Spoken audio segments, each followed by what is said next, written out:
Ladies and gentlemen, ATDF everything in that shelf presentation.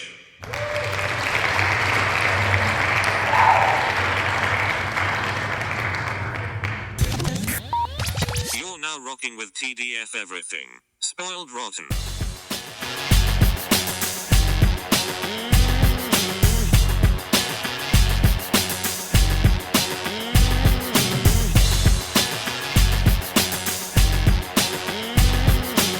Spoiler alert. Welcome and welcome back, everybody. Hey. It's me, Daniel, And this is Ben on Spoiled Rotten.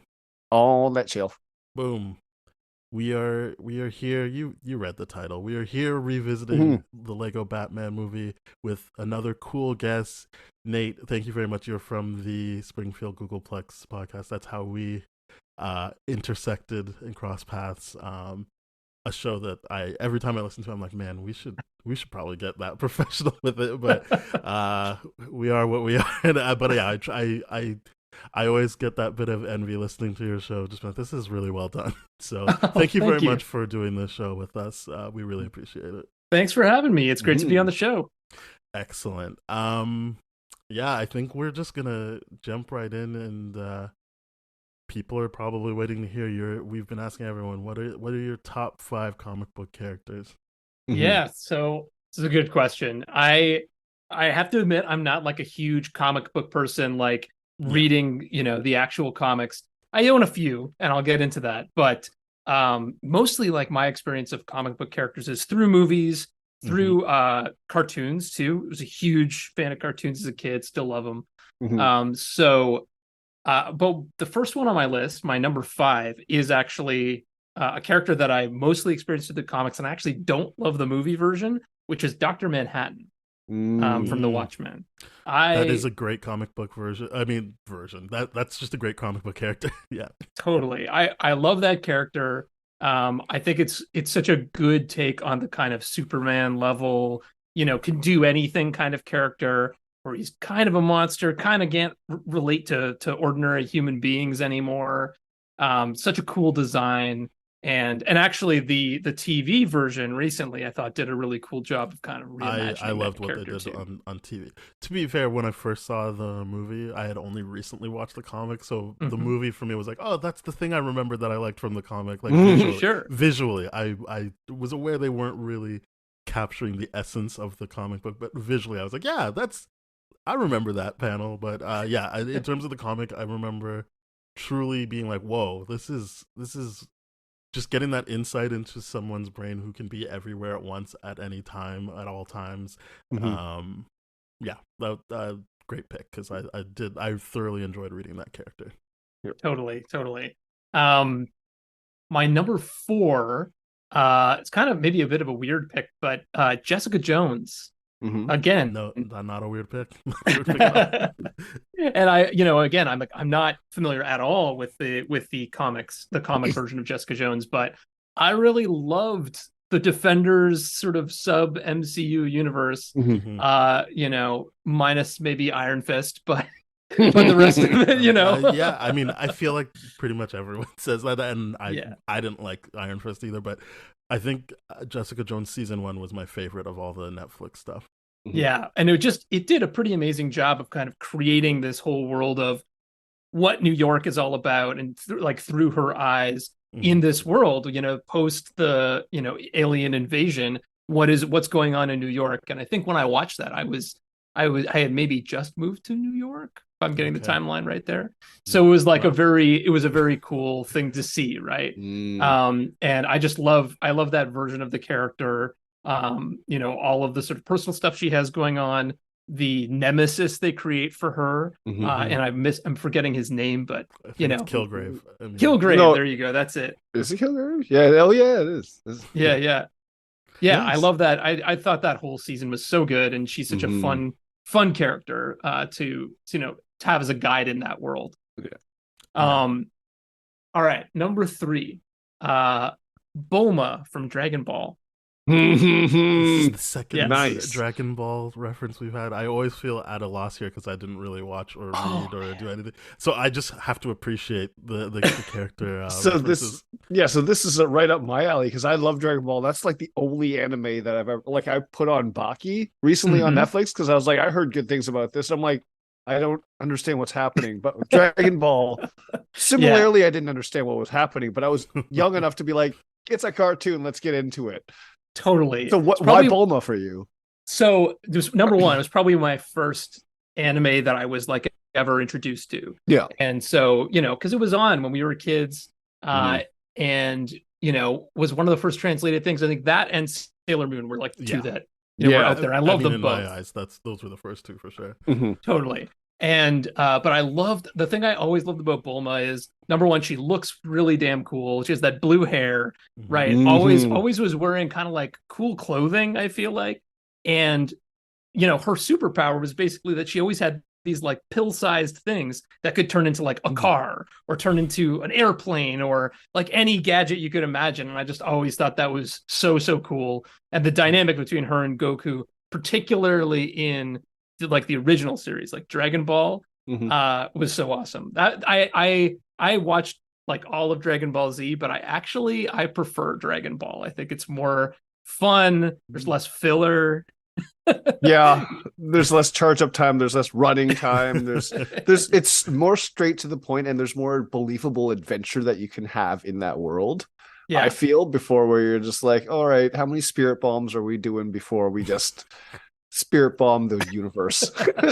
right. And there's just like, and there's dinosaurs and pigs that can turn into other it's just so crazy and funny, and I loved that whole series. So but Bulma's I think my favorite character in that. Again, just like a great guide to the world, right? And this sort of foil to Goku as well. Because the thing I liked about Dragon Ball, that original one, was that idea of how they combined a lot of Asian mythologies together, like Journeys of the West, and how there's that talking pig archetype in there, and it's just like it all works, but at the same level, there are those characters that are like, here's modern technology thrown in with this whole Journey to the West idea here, and of course the whole series references it a lot. But I mean, the new age Bulma being like, nope, we have advanced society.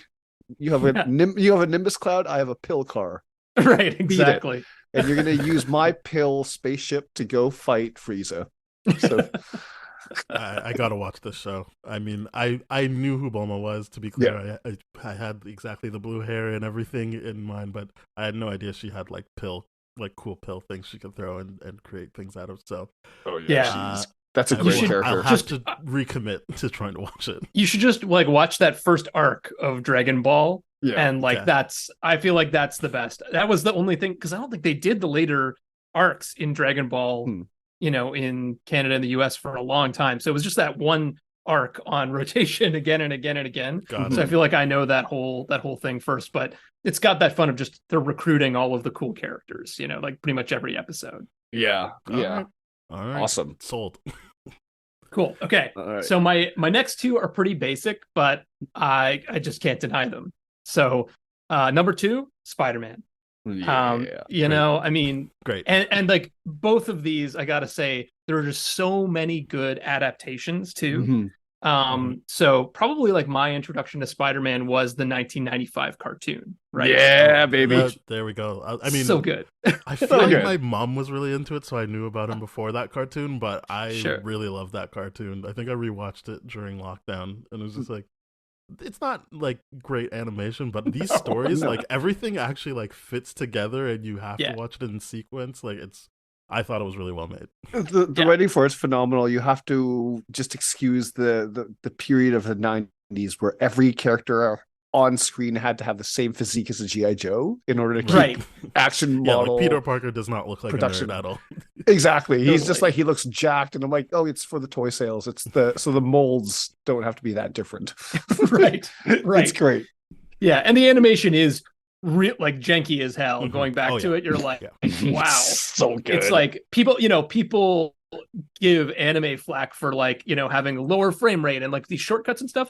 That animation sucks. It was not good. But it's like, but I still have such a soft spot for it. And like when I was a kid, it was just like it just made your imagination run wild with like all the cool characters and like giant spider robots and I don't know. Anyway, so that was that. But then like, you know, we have Raimi Spider-Man. We have, I think the MCU Spider-Man's pretty good. You're talking my language. I even kind of like the Amazing Spider-Man, and I know that's not a lot of people are into that, but I don't love the movies, but there's no denying that Andrew Garfield as Spider-Man is like the quippy Spider-Man you wanted. That's right. Yes. When people would ever complain, like, you can't deny that he brought that. Like, I love in that first movie where the mugger brings out the knife and he's like, oh no, my one weakness, a knife. I'm like, yeah, this is exactly what I want out of a Spider-Man. This is great. He's kind of the 1995 cartoon Spider-Man, right? Yeah, like making he's jokes got that constantly. vibe. Yeah. I just feel like what the material he was given, it was just like, oh, it's just too dark. You wanted to make him the Batman Spider-Man right now and give him really dark vibes, and that's where it didn't really settle in too well, I feel. Totally. And but you're right, to make us care about his parents, and I was like, I don't care about his parents. Like, just do Aunt May and Uncle Ben. I don't care about his parents. Yeah. No, I totally feel that. I feel like the thing that makes me enjoy those movies is Andrew Garfield and Emma Stone, right? Yes. Oh, and their dynamic. Yeah. I'm like all in on that. But yeah, the script, the way, just the direction they went with it. I know I think it's true to what the Ultimate Comics and stuff like that, but it doesn't do it for me as much. Yeah. And then you have Spider-Verse. I mean, great. you know, so Huge. like just amazing. And then my number one, which is appropriate to today, is Batman. Which, baby. There we go. I mean, again, of course, it's like there are so many amazing adaptations of this, right? Like I love my first introduction to Batman, Adam West. Yeah. You know? And I love the Adam West Batman. I watched that religiously every week, you know, all the time. I think I'm same as you, as being like, I gotta watch. Yeah. And then, you know, I think when I was a kid, I wasn't allowed to watch the animated series because it was like too dark. But, you know, it was, you know, it's pretty much the same time as like Spider-Man, you know, 1995. And the animation, though, in the Batman animated series is pretty unbelievable. It's still awesome. They cared so much about the animation in that. They chose the Art Deco background as like the setting, and I'm like, I'm all in for this. This feels just so right, and I'm so glad you brought the animation. Paper and just listening to like the audio commentary on those. Yes, I have the DVDs and stuff. Yeah, of course. And just the like how the creators were beating themselves up if they like let certain things happen, and you're like, totally. Yeah, like you can tell this was made by people who actually care about the characters, but about the actual craft they're putting into it. So yeah, I really love that animated series. It really helped expand everything. And not to mention with that good series, that the voice cast in that is just so it hits so different. And right we now. got Harley Quinn out of it. Unfortunately, Arlene Sorkin just passed away. But getting like a new character that sticks the way it did that way from it was so iconic. Like it's not, she's not from the comic books, and people just have fully embraced her in the comic book world. So that's it's got quite the legacy, because it could have been so easily a character that could have been perceived as, that's Joker's girlfriend. That's just that was her name initially. Exactly. But then Arlene Sorkin started voicing. Exactly. And then Arlene just really personified that, made it something entirely different. I'm like, nope, there's material here all on its own. It just kept going, and it's great. I love how that character evolved. Sad 100%. Hear about that passing for sure. Yeah, for sure. And you know, and then the movies, like, I love Burton, I love Schumacher, believe it or not. You know, I think they actually have aged better than they were received in a funny way. I would agree with that. I think especially the Schumacher ones, I think people have kind of come around to like understanding what was trying to be accomplished there. Yeah. Yes. Because they're totally a throwback to the Adam West. They're sort of like Adam West meets Tim Burton. You know, like it's like that sort of goofy, campy vibe, but then the sort of like dark self-seriousness of the Burton stuff. I really like that. And then, you know, and there's weaknesses in those, but I think they're really fun. And then of course Nolan, I mean, just, bringing a whole new lens to that character of really grounding it in reality. I think it kind of has the reputation of being like a dark, gritty reboot, but actually rewatching those, they're not that dark and gritty. They're just kind of set in like reality. They have a lot of like actual set pieces that are very similar to the Burton movies. Like it's not as dark. I mean, the first one you're just like, oh wow, they're like, this is earnest, but like it's not necessarily dark and gritty the way people want to peg it, I don't think.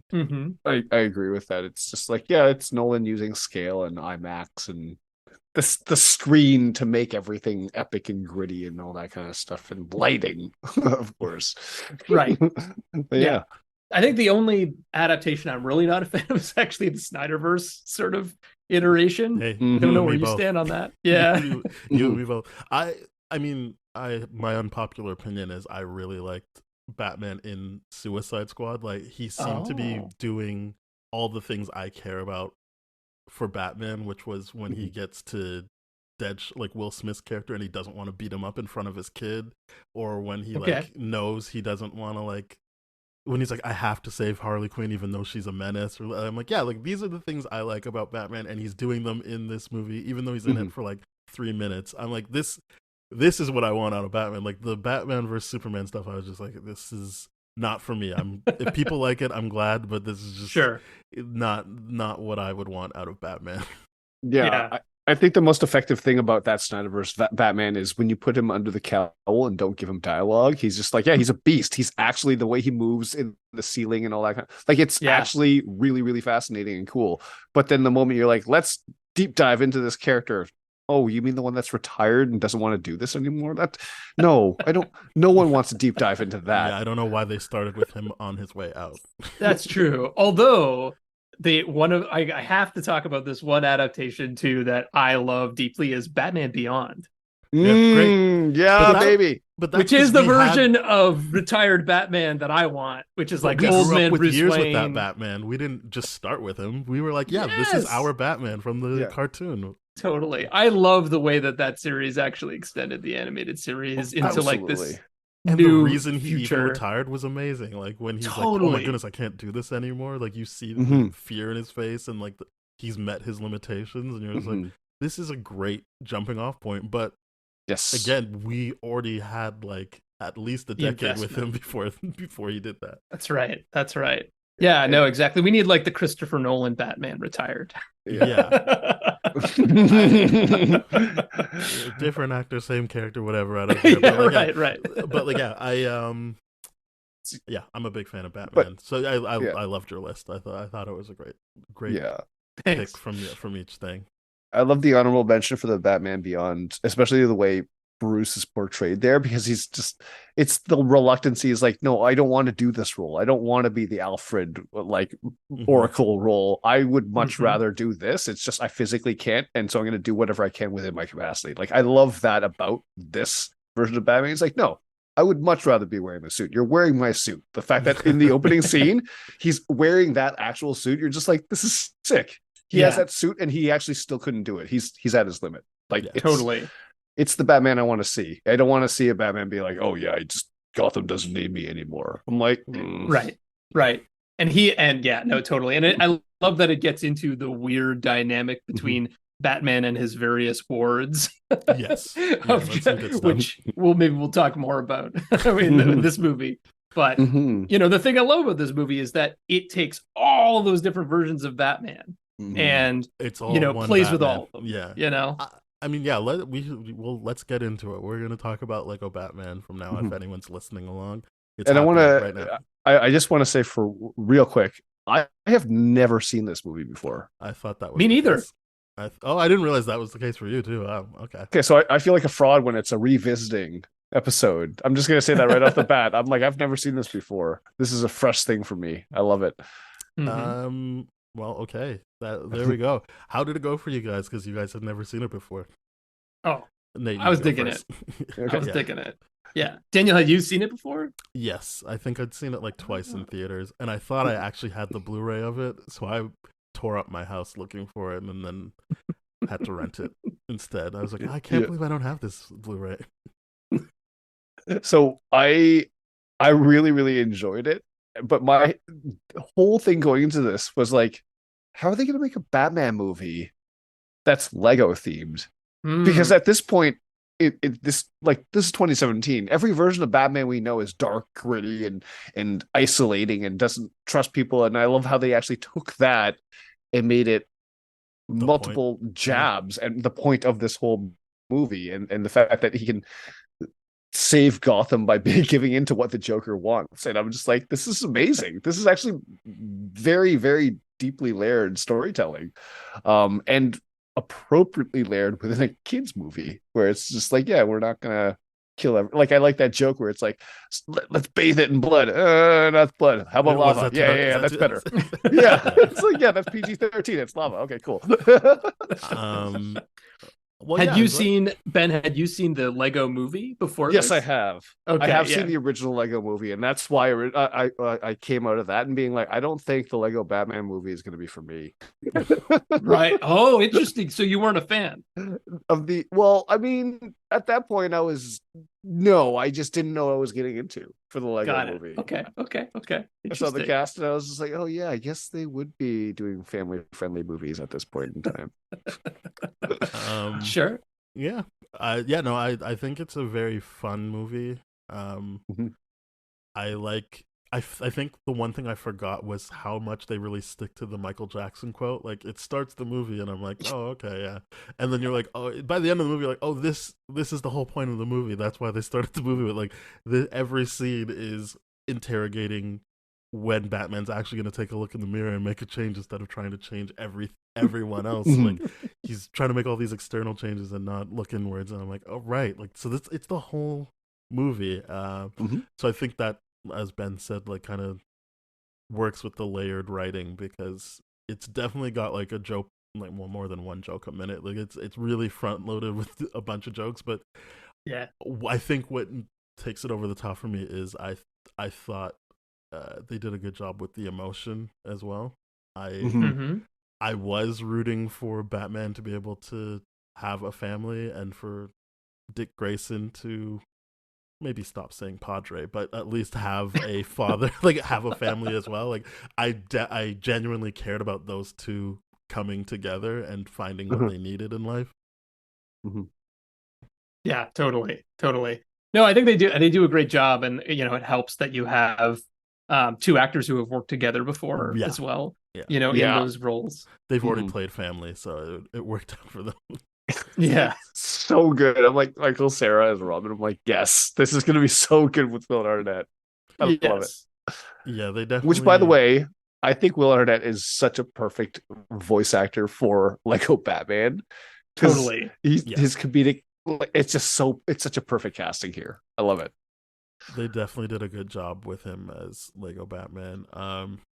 I keep thinking, oh, when's the sequel coming up? And I guess no time soon with these strikes. But like, I'm always like, oh, like, this definitely seems like a movie they would want to have a sequel for, because like, I feel like the Lego movie got a sequel fairly shortly after. But yeah, I one of, like, the first jokes that made me be like, oh, like, these people care is like when Joker was telling the pilot who he let out of Arkham or whatever, and the guy's like, hey, is this all, or did you make up some of these? He's like, no, they're all real. You definitely should Google them. And you're like, yeah, like, there's some deep cuts here, and and just like some of the, not even just who's there, but some of the people doing the voices, like Doug Benson doing Bane. I'm like, right, because on his podcast he's constantly doing the Bane thing, and I'm like, that's a good thing, like, that they've incorporated that meta thing of, yeah, you get Doug Benson to do a joke version of Bane.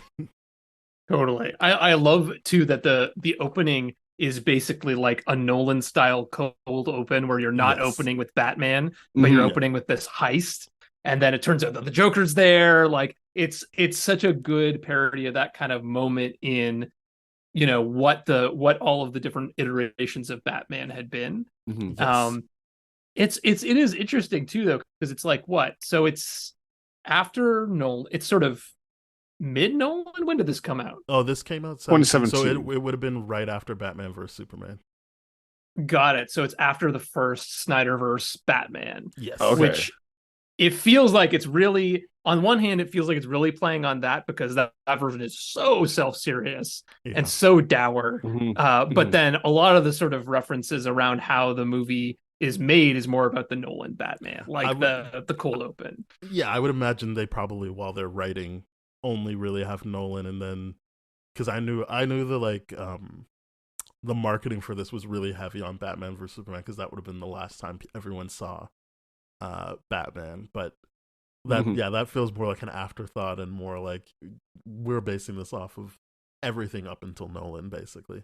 Yeah, they're like, hey, remember what you liked about Batman, including all the Adam West stuff. Like, let's not even think about this whatsoever, which I thought was hilarious from the time frame. I'm like, wait, the Batfleck has been out already. It's just out in the universe. This is awkward now. It's like that scene where it's like, oh, the Justice League is having their party and Batman's not invited. It's like, oh, Batfleck's not invited to this party. Oops. It weirdly feels like it's actually aged even better than when it probably came out, where it's like because it feels like it's kind of poking more fun at Batfleck, and then even kind of the Matt Reeves, just like how serious it all is, and how we're kind of like not allowed to have fun with those versions of Batman. Versus, like even, both Nolan and like Tim Burton and Schumacher, they all kind of got the funny side of Batman a little bit more. Yeah, I feel like he's having maybe not a good time, but there's the jokes, right? Like there's the little stuff that Keaton would do, or when Kilmer goes, it's the car, right? Chick stick love the car, and I'm sure Clooney has a bunch of one-liners as well. But like as you said, there's an element of funniness to or even if it's kind of like dry wit, like, which I think is just not in the Matt Reeves one. And no, it's not. And Nolan had a couple, I think. Like, I'm not wearing hockey pads. That's a good one. I think there's actually more in there than people remember. There's a lot of one-liners in him as Bruce that are pretty great. Christian Bale as Bruce Wayne is very funny. Like when he's kind of like absolutely avoid being the playboy, and he's like, I don't know, what am I supposed to do? And or when Alfred tries to take him to task for driving his tumbler on the roof, and he's like, that's just good television. He's having a good time. Like he's making jokes. He's fun. He's a funny guy. And I like how he's like explains it to Lucius Fox is like, well, you know how the night goes. It's like, it's young, it's 4 a.m. People are passing by as weaponized intoxicants. What do you do? What do you want me to do? There's jokes in there. It's actually good stuff within the context of what Nolan's done, and it's very, very appropriate. And the thing that I like about the self-aware joke, and it's when Catwoman disappears on him in the Nolan verse, and he's like, so that's how that feels. Like, and then it's almost like here, it's like, oh yeah, he's figuring out. And I love that because there's that one moment in the Nolan verse where it's like, yeah, he's having to figure out how he's making everyone else feel around him, how he's just pushing everyone else away. And I really like this because that whole, like you said, Daniel, that whole reflection in the mirror, like he just keeps doing it over and over and over again, even when they're about to be successful. Yeah, like they're like, I don't even know why we came back. Like, you haven't actually changed. And they're like, wow. Like, I forgot that part of the movie too, where it's just like, oh, like it really is something he has to learn. Like, it's not just a flip switches and he's like, oh yeah, right, okay, I'll do it. It's like he's given multiple chances to get it right and he still fucks it up. Yeah, because every single time he's like, okay, I'll let people do their thing up until I take over, up until I take over, and then finally at the end where he's like, no, it's just, this is a fully formed plan that I just fall into now. I'm being saved out of this vortex because he didn't have a plan for that, and that was great. That was actually great writing. It's just like, yeah, you're delusional if you think you're doing this by yourself.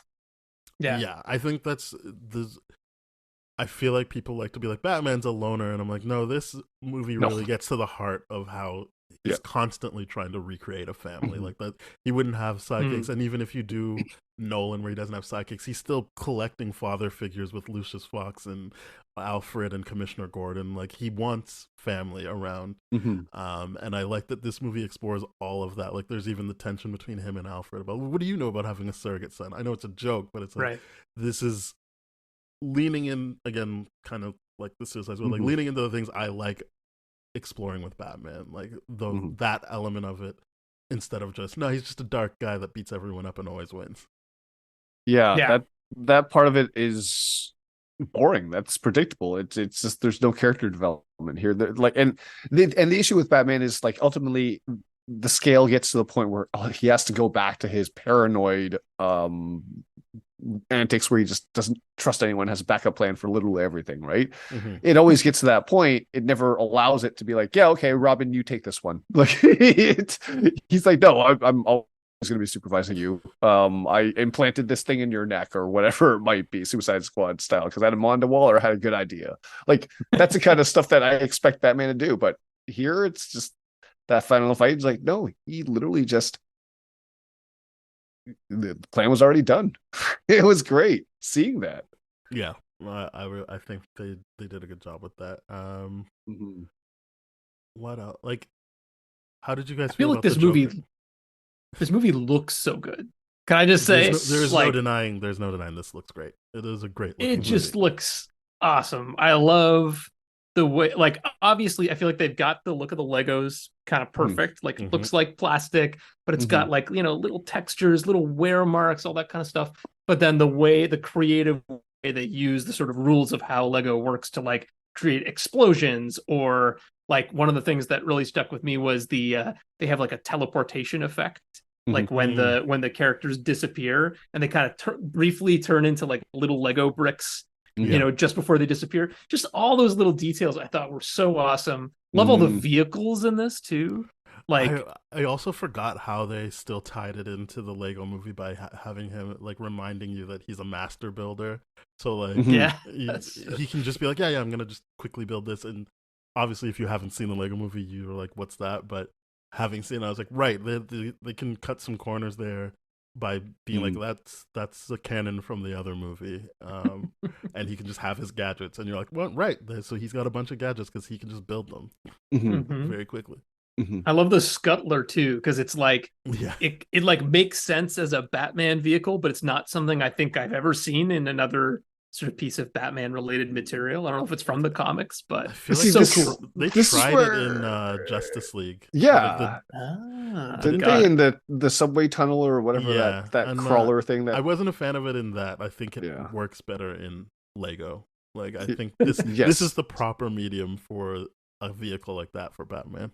Yeah, because I don't know why Batman would have something like that in the Justice League movie. I'm like, that's too perfect of a use for this. This is right. This doesn't make sense. It's a kids thing. Like you can adapt anything to it, and it works really, really well. Yeah, it really, really does. With that note, Nate, I love that you pointed out, because when that opening scene where he's like done that crime and he's getting back in the Batcave and he's changing back, and the robes, how they're laid out, and it's just like, it's not just a robe, but it's a robe with like the Lego neck piece and all that kind of stuff, and he puts it on like a shirt, and I'm like, this is really, really good. It's so funny. Just so many really good details visually, like that. To just keep your eye on the screen and be entertained the whole time. Yeah, and like if you like, I played with so much Lego as a kid, so it's like you just recognize all those little details, like exactly. The little, like the pieces that are fabric versus the pieces that are plastic, and you know, and there's probably like at least a few pieces in there that I'm like, I wish I had that piece when I was a kid. Yeah, they kind of made up or whatever. Yeah, I feel like I was limited on Lego, not because my parents weren't trying. I just was like, I can't read the instructions for this. I'm like, I don't have the patience about it. I did a couple of builds and felt really accomplished when I did them, but the Lego movie and this movie definitely made me like, I just wish I was more into Lego earlier on in life. I just had all those like open-ended ass sets because like, I wasn't big on building the detailed like model type things, but just having a bunch of stuff to play with, you know. Yeah. So I have a weird relationship with it because I had a lot of Lego growing up, but none of the wild sets that they'd have like now, like the Harry Potter sets or like the Lego Batman stuff. I don't have any of those, but like I've had relationships where people have been like, here's a set you've wanted. And I'm like, that's not the Death Star, but okay. But anyways, you get it and you build it, and you're in this awkward position now where I'm like, I'm trying to level up my interior design skills. I don't think there's any interior design that's going to let a Lego like Avengers ship exist in there. So you're stuck with this. What do I do with this right now? Like, I asked someone the other day that's really into puzzles. What do you do when you're finished a puzzle? And right. then and she was just like, oh, you just mash it up and put it back in the box. I'm like, what? That's madness. Like, what's the point? I thought there'd be like some keeping mechanism of like, I've seen people frame their puzzles, and I think that's like good for you. I would not do that, but like that to me makes sense. Like, but I feel like the adult version is now there's a lot of like Lego architecture things. Yeah. You know, where you can like get like a famous building and then you build that or whatever. Yeah. I actually do own still this like Lego architecture set that's all white pieces. Wow. Oh yeah. Okay. Yeah, and you can like, and it has like a book that comes with it that has all these exercises where you're sort of like, all right, now try to build this kind of thing, and you can like use it to build all these like crazy abstract things or architectural things. I feel like that's the socially acceptable version of having like a Lego thing out in your home. Maybe, I don't know. I feel like there's a lot of cool people I know that just have shelves for their Lego builds. I've never seen it and been like, what are you doing? I'm always like, all right, like I serious business. I have to respect that you put the effort in and you're showing off your work. But see, here's the thing. That's the thing. It's not just one piece that's just there. You know, it's just like, oh, you have a wall, you have a collection. I respect the collection. You can't stop at one. No, you can't. And that's the weirdness of getting the adult, like as an adult, getting the very complex Lego pieces. Like, imagine if I built a Harry Potter thing now. I'm like, well, that has to be a display item. And where am I going to put that? That thing's just going to collect dust. Now I have to buy furniture to prevent the dust from getting on. Like, that's a full-on commitment that I'm not ready for. Well, need a display case. Yeah. You'll get there one day. I don't think I will, and I'm okay with that. And I just like the idea of Lego existing for other people. Hey man, take a look in the mirror and make that change. What did you guys think of the Joker as and his whole deal in this movie? I'm into it. I mean, look, you know, voice wise, are you ever really going to compete with Mark Hamill? No, I mean, never, ever. But I liked, you know, I liked the arc that he had as a character in the movie. You know, I was into it. I like when people. I don't think people like this version. It was like that one off-brand Arkham game done by the Montreal studio where you see the aftermath of Joker's first encounter with Batman and how he's so like dedicated to him because he's like, oh, like, yeah, like he could have let me die, but he didn't, and that's like no one's ever shown me that kind of care before. So like he's a bad guy, but he's also like, but I need Batman around and I like that this movie's leaning into that as well.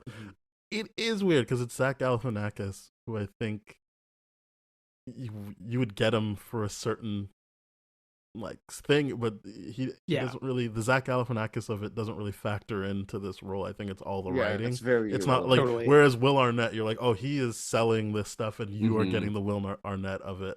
In addition to the good writing, where this, I'm like, well, they didn't have to pay Zach Galifianakis for this because it's just the writing at this point.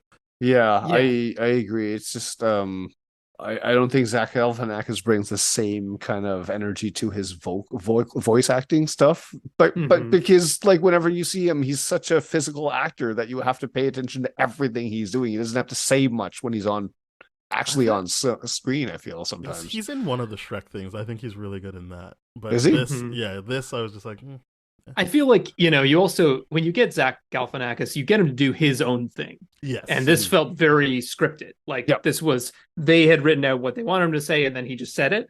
And so I don't feel like, number one, I don't feel like he got to really add a lot script wise or whatever dialogue wise to the role. But also, you know, sometimes when in animated films, the animators do a really good job of capturing the physicality of the actor as well. Yeah. You know, and I don't feel like the Joker reads as Zach Galifianakis when you watch the animation either. You know, the physicality doesn't come through. Yeah. So like, I feel like that was kind of a missed opportunity. I completely agree with what you're saying because like Genie in Aladdin, I was just thinking of that. It's just like the physical motions and all that. I'm like, yeah, that's Robin Williams. They're 100% doing Robin Williams. And I'm like, and I even heard, I heard rumors like they wrote the script and he just refused to do those things and just kept improving everything. And it was a nightmare for the animators. And I'm like, well, it wasn't a nightmare for the animators. It was a nightmare for them being able to clear every reference he was putting into the movie. right. Fair enough. But I'm just like, well, I mean, and we're probably never going to have that nowadays because contracts are probably airtight now. Robin Williams probably got away with that. That was what the Ninja Turtles movie was. They let those kids, they let those kids improvise, and that's how you get all that they authentic sounding teenage banter. True. And that's how, I mean, not that people loved it, but that's how they did Lion King. That's where Seth Rogen got the idea for it. So you can get that still. It's just that's fair. No, I think Lego is so specific in the movements you can make. It's going to be hard to get that. So it really is on the actor for the voice, because it's not going to be something where like Disney can change the face so much that you're like, oh wow, like they drew Robin Williams into their genie. It's like, it's Lego, and that's not bad. It's just then it really becomes part of, because I think even Michael Cera sounds great as Robin, like the Robin. Yeah, I agree. Right, like, and that's not necessarily a Michael Cera performance in that sense. Like he's doing something, and that it is coming down to his choices with his voice and obviously the line reads. But yeah, I think of the characters, you're kind of like, and then you've got something where you're like, oh, that was a nice payoff of Billy D. Williams being able to be Two-Face, but you're like, it's just Billy D. Williams. But at least you're like, I know it's Billy D. Williams. I can hear him, and he's and it's paying off. Yeah. There's a lot of deep cut jokes here for a lot of people of that are loving of the Batman meta in general. That I think this is what is really, really great of, because I picture the idea of like, okay, yeah, this is a kid's movie. What would happen if I did have a child with me and I was watching this? I'm sure this would be one of those things where all those meta jokes of like, oh, Billy D. Williams, that's an Easter egg. And like, I would be like, as a parent, I'm like, I love that. That's great. And get my level of enjoyment out of there with, the kid next to me is like, I love when they did this, this, and this. And I'm like, yeah. And I'm going to sound like a giant nerd right now if I make them watch this movie and then tell them what the original arc is and where it was supposed to go and how Billy D. Williams got shafted. But here we are. I liked that. I even liked Mariah Carey as the mayor. I was like, oh, she's doing that was fun. Yeah. Too. Like, Rosario Dawson's obviously good. Like, that's just a solid choice when you're casting for genre stuff. I liked her pushback of like, if you call me Batgirl, can I call you Batboy? Yeah, that was a good one. I love that. And I love that. And that there was just no response, just lingered there. And I'm like, point made. Ray Fiennes as Alfred, great stuff. Yeah, wild. I wonder what happened. Hilarious. Like, you can't voice Voldemort though. That's what I was thinking. I'm like, this is hilarious. It's like you're in this movie with a Voldemort here. This is too funny to me. Yeah, which I feel like he would be in a movie with Voldemort where he's not playing Voldemort. Right. Would have loved Daniel Radcliffe voiced Voldemort there. Oh, that would have been great. As a huge good meta joke. Yeah. But I feel like that opens up the question of like, what did you think of having all these non-Batman characters and villains and stuff included in this? I think the idea was good, but it's kind of where the movie doesn't ultimately lose me, but I lose a bit of steam. I think the movie loses a bit of steam when they're trying to cater to these things, because I knew from the Lego movie, it's like, yeah, why not bring in all these IPs, because you can do it when it's Lego. That's the loophole. It doesn't actually have to be owned by Warner Brothers. As long as you're doing it through Lego and there's a Lego set of it, you can bring it into these Lego things. But it was just kind of like, I don't know that we got any, like, other than Sauron, like when he gets hit, my eye, like that's funny, but like you're not really getting much out of these other, like it doesn't really add to it. It could have just been the villains. I know that I guess they kind of wanted Batman to team up with his villains, but even by that point, I'm not like, oh wow, he's finally teaming up with Two-Face. I'm just kind of like, I guess they need an army to fight this other army. Because the moment they got past, like when they did the Justice League, little bit where they're having that party. I'm like, this makes sense. And then they started throwing those other sets. I'm like, I feel like this is a commercial now to sell other Lego piece sets.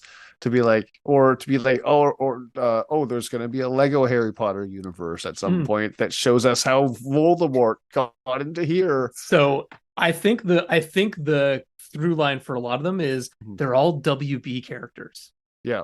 So it's not so much the Lego, it's the production company. You have King Kong, Godzilla, Gremlins, Harry Potter, Lord of the Rings, The Matrix, all WB movies. Right. And then there's a few others. But you got Oz, which you got Wizard of Oz out in the ether there. I don't know that any one person owns that. And then I think it's still in copyright. But then you have a couple Steven Spielberg things. Yeah. But Ready Player One comes out, I think maybe the next year, a couple years later. 2018, I'm pretty sure. And that's WB. Okay, yeah, right. And I think you're onto something because while you're right, they did reference Marvel properties. It was like, what's the password for the Batcave? It's like Iron Man sucks. Right. So WD taking shits on Marvel Studios or something like that, but still being able to reference a Marvel property within this is kind of a cool thing that I'm like, this is interesting. There's going to be thoughts here. Is there going to be a Marvel Spider-Man movie, like Marvel Lego movie? And doesn't seem like Disney does their Lego stuff because they do like the Lego Star Wars stuff, right? But did they do a Lego MCU thing? Because I'm not familiar with. I think all of the that's Lego like in the video games and stuff. Like you can. I think in the video games. Video game adaptations. Like because the video game the Lego Harry Potter video game is actually really good. I think I haven't heard of people not liking a Lego video game of something. It's true. The Star Wars one where you can do all 9 movies, pretty good. That one is solid. That's a good game. It's you can do lot free of fun. play in any Star Wars planet that's been featured in any movie. Wow, pretty cool. You can play like over 100 different characters. Yeah, it's kind of insane. I'm into it. It's one of the best like Star Wars games out there for the last little bit, and that's the sad thing because like Star Wars as a video game property is just like so rich, and they just don't do it properly. They just like, for sure, let's try to make money. I'm like, that's where you're going wrong. Just make a good game and then the money will come to you. That's how it always is. Yeah, so I guess, have we even talked about the plot? I think that we're pretty late in, but the idea here is obviously Batman needs to learn to play with others, and they don't even show you how it actually is a legally binding thing, but he accidentally adopts Dick Grayson from an orphanage when he's too distracted by Barbara Gordon. Yeah, it was never shown like he'd sign any paperwork. It was just like he kept saying yes to and get then him away from him. Like, then they're just like, oh yeah, he's been here a week. He's your son, which is hilarious. That was a great one. I mean, I didn't mind it, but I was just like, oh okay, yeah, I guess he's just gonna stick with that. Well, I like the idea of like that's how self-involved and like he actually is, and like how he only thinks about himself and all that kind of stuff. He just will not notice anyone else, and the idea of them playing him up as a narcissist in this is really, really good because ultimately at the end of it, when he's able to be like, no, I actually do need everyone, and I've recognized that, it's just like, no, he's not a narcissist. He's just extremely got a lot of trauma issues around this that makes him defensive, which we all know about Batman. But it's these moments where it's like, yeah, we can break through a character a little bit, which is really, really good for Batman's character as well. And so then he insults the Joker by saying, there is no us. You're not my, like, I like that every time he's asked, like, who's your main bad guy then? He's like, Superman. And it's like, Superman's not a bad guy. He's like, well, then I don't know. Then I'm fighting multiple people then. Like, and we get that great Jerry Maguire, like tie in there where he does the whole, like, you complete me speech to the Joker. That's, also to finally to solve the issue at the end. And so Joker's plan is he sees Superman bragging about putting Zod into the Phantom Zone where all the most dangerous villains are. So he wants to get sent there. And I do really like how he just messes with Batman to get put it, like he surrenders himself. And then they do that whole bit where it's like, I don't even remember how they did it, but it was like the truck phonetically said Phantom Zone, even though it wasn't actually. Right. Phantom's own dry cleaning. Phantom Zone dry cleaning. And he's just like, we need to put him somewhere. So a Phantom Zone, that's where we I thought that was great. And so then that's where we introduce all the villains from different properties. They come and are literally tearing Gotham apart. And not only does Batman work with others, all of Gotham works with each other to pull it back together in a very good visual gag. That doesn't sound very cool Lego visual gag. Yes, yeah. I love that. I was glad that they were able to kind of bring in like another Lego sort of thing at the end. Well, like the head connecting to the foot and stuff like that. I'm like, I did that with the Lego for sure. Totally, because like, you know, in some ways it would be easy for like this movie at certain points to be like, wait, why is this a Lego movie again? Yeah, like why isn't this just a Batman movie? But they do such a good job of just like weaving in the Lego elements throughout, like the Master Builder thing and that gag and the whole idea of like, you know, what is it? Gotham is built on two pieces really that overlap. They're very unstable. Yeah. Yeah, I love that. I thought that was really good. No, I think that's a good point to bring up, that it, like the first Lego movie, justifies being like based in Lego and not just another animated movie. Like they make really good use of it. I really appreciate that about the movie. It seems like there's so many characters, but it really is a focused movie. I think they really are just focusing on that family unit of Batman, Barbara Gordon, Alfred, and Dick Grayson. And the Joker, for all intents and purposes. I mean, he's in the movie. I don't think they're focusing on him. He's kind of he's pretty off screen for most of it. Yes, I mean, yeah, because his plan's successful for the most of it, and when successful plan's going, you're just like, oh, okay, cool. We were just waiting around for the next thing to happen. I get that, but there's no other focus on the bad guy side aside from Joker, unfortunately. Like if we did Harley Quinn, I'm like, there's a few scenes, but and yet I still think she pops more than Joker when she's doing her stuff. Well, which is also true, because they give her like disguises, they give her stuff to do, and it's Jenny Slate who's pretty good voice acting wise. So it's not Arlene Sorkin like we were used to, or even Tara Strong, but it's a Jenny Slate take on it. So I thought that worked well. Yeah. Yeah, for sure. But yeah, I would say for a character that has so many cool villains, they don't truly focus on them, and I get that's not necessarily the point. The whole idea is you should be looking inwards and not really focusing on that other stuff. But still, kind of as you've kind of alluded to, just like could have been better. We could have used some of these villains a bit better. Yeah, everything ends up just being cameos and visual showpieces at the end of the day with all those cross sections and all that. Which to me is like, this feels like a commercial now of selling other Lego pieces or potential other Lego franchises and seeing where that goes. But yeah, I feel like weirdly one of the villains that stood out for me was Egghead. Yeah, which, you know, he, like, again, definitely at that sort of cameo level, but he had a few really good gags in there, and I always loved that character. I mean, it was Vincent Price, right? From the original Adam West series. So I always remembered him very vividly, even though it's kind of a terrible villain. His power is making egg puns, basically. But, you know, in this, he gets like a big egg-themed mech, and it's pretty good. I mean, I can't say I didn't like any of the villains. Like, I like Zoe Kravitz, like projecting into her Matt Reeves being Catwoman, but in this, that it's just her going meow, and I'm like, yeah, that's funny. I genuinely like that when she's like meow meow, I'm in, meow meow.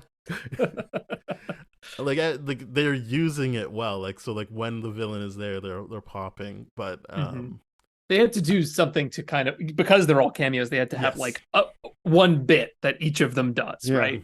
And some of them kind of land a little bit more than others. But like, I feel like really at the end of the day, if Joker really popped, then we wouldn't be complaining, you know? I agree. But like, I feel like if that character really nailed it, we would be like, oh, and it was great. We had all these other cameos, but like, you know, Joker really steals the show. And I feel like because of that, we're kind of like looking for that other thing that's gonna like save it, and that could definitely be better. I do agree. I feel like there's always that expectation that there's going to be a Joker pulling up the other side. You know what I mean? In terms of delivery or whatever. It's just like the villain side fell flat, but Joker. It's always like, that kind of thing. It's just here's like, no, the Joker fell flat, unfortunately. It's not Galifianakis' fault. I think we're onto something when we're like, no, it's the limitation of the animation. It's just the voice really has to do something very, very different. And that's not. I don't think he did. Yeah.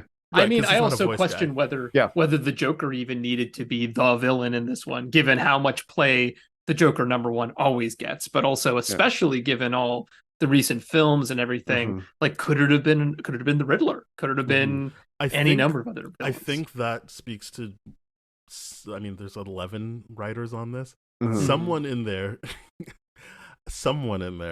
really clearly read the comics, and that connection between Batman and Joker, true, it works because obviously most of their conversations could be subbed in for a couple breaking up or trying to not even breaking up, but trying to like sort out like, so what are we? Because like that whole I'm currently fighting multiple villains instead of committing to the Joker, and I think there's no.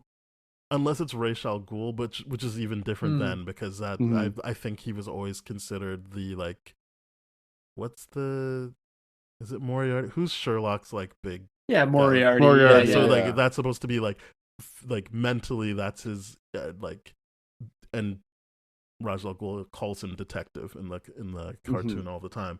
That's supposed to be that, but I don't think he has a connection in the mainstream to anyone else. I know. In not the most recent, but the next to most recent comics, there was more of a connection between him and Riddler because Riddler became like part of Wayne Enterprises, and there was a run with Tom King where Bane thought he was actually Batman's brother, but I don't think that's mainstream stuff, and I think you gotta it works because everyone knows the Joker, but also for people who read and already have read that inference into it of like, like they're. I think we talked about it last episode. Like, no, Batman needs Joker. Joker needs Batman. Like they're doing this. Like they need each other. So this was a fun way of exploring that. But I think ultimately, all of that writing didn't leave room for a Zach Galifianakis performance. You kind of just had to say what was there so that they could get their point across. No, you're absolutely right. When the movie's trying to be so personal and pulled in between that relationship with the Joker and Batman, but the Joker's been sidelined the whole movie, it's just like that's a bit of a bummer because the Joker's right in this. It's like either way you look at it, there's a codependency in that relationship, no matter how you call it, right? And the idea of even Barbara Gordon in the beginning, or the mayor being like, "Hey, I got this 4-point plan. And Batman's not a part of it because Batman's the problem." and because that was Barbara. Batman Barbara, and because Batman keeps letting them out, he keeps doing this thing. It's like he needs them as much as they all this kind of stuff. It's this toxic relationship, like you called it, how they approach it. I'm like, that's exactly how Joker and Batman have always been, that toxic relationship. So Ra's al Ghul might be the most intellectually like equal in that regard, but the Joker and Batman are the most personally tied together as villains and heroes, because he always pushes them to that limit. Even with the Red Hood storyline, it's the idea of even the fact that he killed me, you can't cross your line to break up with him, essentially. Like that's what it is. It's a toxic relationship. It's like you cannot love yourself enough or love everyone else around you. You have to let this relationship ruin everything and let it exist. And I love the fact that they actually get to the heart of it in this movie and make fun of the idea of like, it's the Jerry Maguire thing, like you pointed out. But at the core of that relationship, Joker points it out. It's like, why are you watching relationship movies if you don't want any of these relationships? Yes, absolutely. He's just in this. I love it because, like, Joker's the codependent and Batman's the narcissist, and they get growth through each other. And Batman gets him to save Gotham. Joker gets him to admit that he cares about things. It's kind of a very interesting way to write a kids movie where everyone wins and the world is also saved. That was what I was most interested in. I was like, wow. Yeah, that's cool how they did that. Except Barbara Gordon.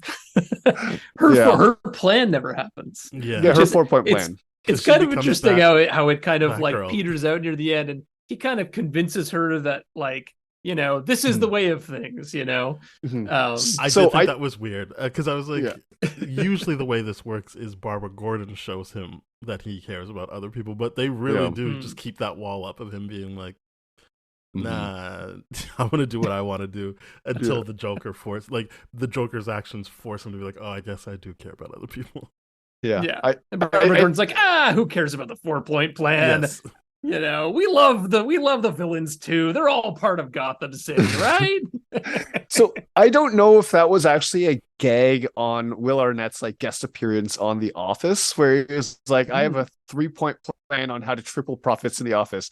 And then they're like, in the interview, he's like, what's your plan? And he's like, well, I can't tell you. You got to hire me and you get the plan. Well, can you tell me part of the plan? It's like, well, I have one part. I'm like, are they making a joke off that right now? Is that how meta this is going? I couldn't tell because I'm like, it's hilarious either way. I got another one for you. So, you know, near the end, maybe at the very end, right? Robin's playing all the different songs, the different theme songs that they could potentially do. Yeah. And one of them is "Wake Me Up Before You Go Go" by Wham with George Michael. Yes. Yeah. Yeah. Great stuff. It is wild how many Arrested Development references get filtered into comic book movies. Like the MCU has a bunch of them because of the Russo brothers. Those Michael Bay Ninja Turtle movies had a reference to Will Arnett making a mustard sandwich like he does on Arrested Development. Like they are truly like that show has some sticking power. It has so many reference points. Like there's emotes in games that do the chicken dance thing that Will Arnett does. It's so perfect. I bought that emote and I feel happy doing it every single time. I feel like it is a comedy writer's comedy too. Like, yes. You know, it seems like they just really gravitate towards it and love to like pass those jokes forward, you know? It is great. I love any time that can be referenced. Yeah, I think we've touched on the stuff I didn't love, which was kind of the villain's end of things. Yeah. And I do think that you're left in this weird situation with Barbara Gordon where it's like, I mean, I'm fine with someone deciding they don't want to be a cop. That's fine with me. But it didn't seem like that was her journey. And then by the end of it, she's like, yeah, I'm a vigilante now. And you're like, okay. All right. It's like the Rock's turn in the Fast and Family thing. Fast and Furious thing. Wow, you really wanted to... I am so tongue-tied. You're right. Yeah, Fast and Furious thing where he's like, oh yeah, no, I'm part of this. I'm going to help you out now, even though I've been spending the whole movie hunting you down and hating on you. Yeah, no, I'm a vigilante now, even though I spent the whole movie hating on vigilantes and developing a 4-point plan. This is not part of the points at all for me to be a vigilante. I mean, especially because it starts, like, I liked where it starts, where it's like, okay, Barbara Gordon's going to be the commissioner now. It's like, oh, interesting. Okay. But she like doesn't get Batman kind of Beyond complete arc. I think they dropped the ball there, but you know what? I looked on IMDb. There still is a Lego Batman 2, so she might get some redemption there. Yeah, I'm here for it. Is there anything else you want to touch on before we get to the final segment? No, I think the amount of I can't remember if there was a reference towards this because there's so many meta jokes for the different Batman properties. But to me, I'm like, was there a Schwarzenegger joke with the Mr. Freeze here or no? They just made him a pun slinger like the Schwarzenegger, like when it's like freeze and then he comes up and he's like, no, you freeze. Like I think they were just beautiful. I think that was it. Beautiful. Okay, awesome. I'm happy with that because I'm like, how dare they not make fun of Arnold? It's true. How dare they? It's true. I mean, it's weird because I think people obviously make those jokes, but I think most people when they think of Mr. Freeze now think of the Heart of Ice from the animated series. 100%. So they don't really see him as a joke in that sense. But this would have been the right medium to really lean into that. It's true. The jokey version of him. I do feel like oddly the Schumacher and the Burton movies kind of get short shrift in these. It's kind of more like Adam West and then like Nolan Snyderverse Batman are like mostly the two poles they're playing with. But and then here's some scenes from the other stuff that we all remember. Yeah.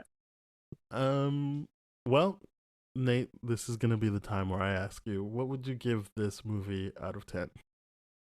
Ooh, out of 10. I mean, I think I'd give this an 8. I was pretty entertained, like it has its flaws, but I was smiling the whole time, and anytime it was kind of like, they could have done more with that, suddenly there'd be some kind of like cool Lego-y special effect happening on screen or a good twist. I feel like most of the plot is so true to the characters, tons of laughs a minute, always looks great on screen. So like, I can't complain too much, I'm close to you. I gave it a 7.5. I'm pretty picky about how I want my Batman to be, so I appreciate what they were doing here, but I was like, it's a bit too jokey for me. And on a more serious note, so that didn't actually affect how I felt about the movie. It was the villain stuff and kind of that Barbara Gordon stuff where I was just kind of like, it's good if you don't think about it too much, and then but visually it's so good that I'm willing to give a lot a pass. Yeah, I'm right there with you. I'm with an 8, just because I'm like, this is a kids movie. It's got everything it needs, and it really impressed me that they could write a genuine Batman movie and do it in a kid-friendly format, but still be true to the characters of being like, no, this is, at the end of the day, Batman always has this thing that it like you, it bothers me. He's like, oh, he's a loner. I'm like, he's not a loner. He's not a loner. He's not a loner. He's just someone that refuses to acknowledge the fact that he likes people, just like the people that celebrate him. It's just like, no, you like people. You just have to acknowledge the fact that you like select people, just like Batman.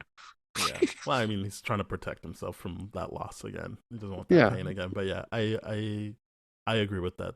That is a very strong point. And as I said, I really care. I did care that they came together, and when I know they telegraph it from all the way, but when he puts up the picture at the end, I was like, that's exactly what I wanted. What great payoff. I'm so happy it happened. Yeah, totally. Yeah, Nate, thank you very much. As I said earlier, you co-host the Springfield Googleplex podcast. Is there anything else you wanted to promote? This is going up on Monday, so if there's anything you want to talk about. Yeah, I mean, we're Springfield Googleplex podcast. We're the movie podcast for Simpsons fans. So if you're into the Simpsons or you're into, all the various movies that of course they parody, you'll come and check that out with us. We're currently on hiatus for the Toronto Film Festival since my co-host Adam Scholes works on that. But when we're back, we'll be checking out Thelma and Louise next. Oh, nice. So late September. So hope you'll join us for that. You could find us on any podcasting platform that you have. So that's about it. It is a great listen. People should definitely catch up on whatever they've missed if they haven't already been listening, because it is a great show. We are part of the That Shelf Podcast Network, like Springfield Googleplex, with other great shows. All are. Yeah, we all are. We did it. We're taking over. With other great shows like Bad Game Movies, Countries and Pod, the aforementioned Springfield Googleplex. So please go to thatshelf.com. You'll find those shows, our show, and more shows. If you want to hear older episodes of our show, please go to tdfereverything.com/spoiledrotten. Our email is spoiledpodcast@gmail.com. Our Twitter, Threads, and Instagram is @tdfspoiled. Nate, did you want to drop any ats at this point? Sure. You can follow us at Simpsons Film Pod on Twitter, on Instagram, TikTok. So please take a follow. Yes, nice. Please do.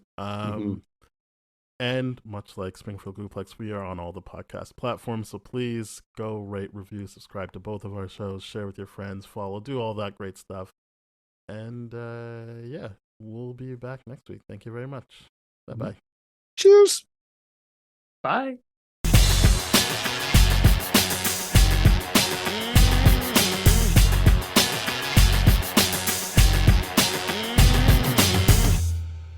This has been a TDF Everything production, brah.